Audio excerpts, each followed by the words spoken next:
Oh, I'm sure you remember those top three takeaways from the first half of the year. Number one is asking for help.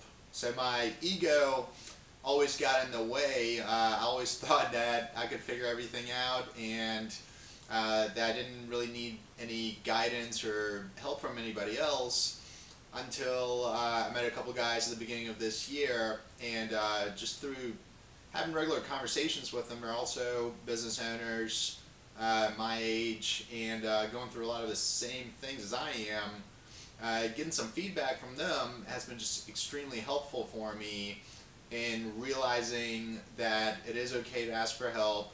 It's okay to ask for guidance from other people who may just have a different perspective than you, and you can take away at least a little bit in terms of perspective and another way of doing things, and also step back and reflect on yourself and the steps that you're taking in your own life and business.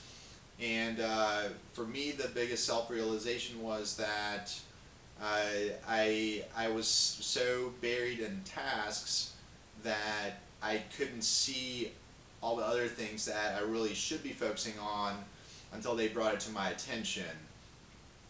And then, of course, in my personal life, I got other people that I ask for guidance and help as well. And same kind of deal.